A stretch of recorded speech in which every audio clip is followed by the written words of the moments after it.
নমস্কাৰ ডিটেনছন লগতে স্বাগতম জনাই এতিয়া আজিৰ প্ৰথম খবৰ মাজলৈ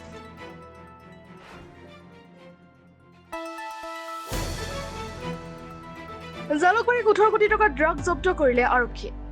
প্ৰাগজ্যোতিষ নগৰৰ বিজি কলনীত উদ্ধাৰ কৰা হ'ল বুজন পৰিমাণৰ হেৰইন এটা অট্টালিকাত জব্দ কৰা হ'ল 65টা হেৰইনৰ বাকচ জব্দকৃত ড্ৰাগছখিনিৰ ওজন হৈছে প্ৰায় 900 গ্ৰাম আৰু ঘটনাটো যেহেতু হাজুত হৈ আছিলে হাজুত বস্তুখিনি হ্যান্ড ওভাৰ হোৱাৰ কথা আছিলে কল্যাণ পাঠক আমাৰ additional SP headquarter Kamrup so তেওঁলোকে সেই গাড়ীখনৰ কাৰণে এটা অপাৰেশ্যন চলোৱা হৈছিলে STF টিম আৰু কল্যাণ পাঠকৰ নেতৃত্বত গাড়ীখন যেহেতু ইয়াৰ নহয় তাতে ৰাস্তাও গম নাপায় পুৱামক্কাৰ ফালে উঠি পেলাই কণ্ট্ৰল হেৰুৱাই গাড়ীখন 100 ফুট তলত পৰি গ'ল আজি নহওক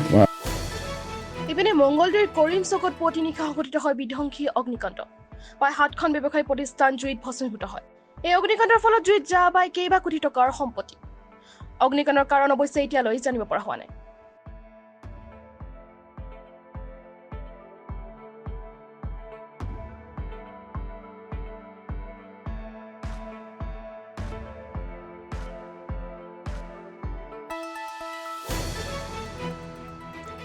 অসমৰ লোকতন্ত্ৰৰ সেনানীসকলে সহস্ৰ প্ৰণাম অনুষ্ঠান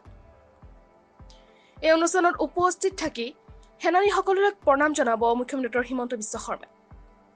শ্ৰীমন্ত শংকৰদেৱ কলাক্ষেত্ৰত আন্তঃৰাষ্ট্ৰীয় প্ৰেক্ষাগৃহত অসম চৰকাৰৰ এই বিশেষ অনুষ্ঠান এই অনুষ্ঠানটিত বিশেষ ভাষণ প্ৰদান কৰিলে মুখ্যমন্ত্ৰীগৰাকী চাওঁ হওক সবিশেষ সেনানী সন্মান অনুষ্ঠানত আমাৰ মাজত উপস্থিত থকা অসম চৰকাৰৰ সন্মানীয় মন্ত্ৰী ৰঞ্জিত কুমাৰ দাস ডাঙৰীয়া শ্ৰী অতুল বৰা ডাঙৰীয়া শ্ৰী চন্দ্ৰমোহন পাটোৱাৰী ডাঙৰীয়া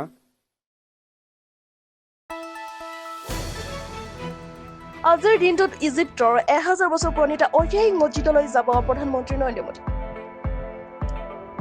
কাইৰোৰ ইমাম আল হাকিম বি উমৰা আল্লাহ মছজিদটো পৰিদৰ্শন কৰিব প্ৰধানমন্ত্ৰীগৰাকী মোদীৰ এই মছজিদৰ ভ্ৰমণে ভাৰতৰ বাবে এক বিশেষ মহত্ব ৰাখিব আধা ঘণ্টা পৰ্যন্ত মছজিদটো পৰিদৰ্শন কৰিব প্ৰধানমন্ত্ৰী মোদী তদুপৰি দাউদী বুহুৰা মুছলমানসকলৰ সৈতেও বাৰ্তালাপ কৰিব প্ৰধানমন্ত্ৰীগৰাকী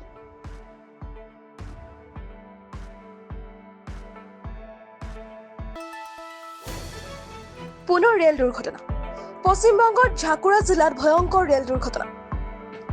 ৰেল ট্ৰেকৰ পৰা বাগৰি পৰিল 12টাকৈ ডবা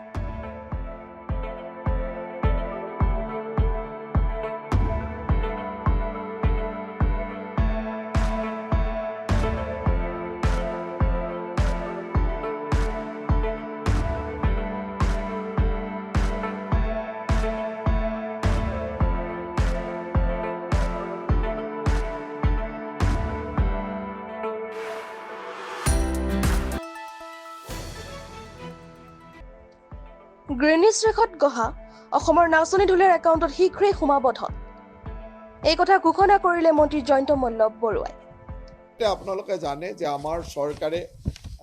যেতিয়া গ্ৰিনিজ বুকৰ ৱৰ্ল্ড ৰেকৰ্ডৰ বিহু বা 11,000 যুৱক যুৱতীয়ে বিহু পাৰফৰ্ম কৰিছিল সেই সময়তে কোৱা হৈছিলে যিসকলে এই বিহুত অংশগ্ৰহণ কৰিছিল তেওঁলোকক আমি 25,000 টকাৰ তেওঁলোকৰ একাউণ্টত দিয়া কথা কৈছিলোঁ আৰু অহা এই মাহৰ 30 তাৰিখ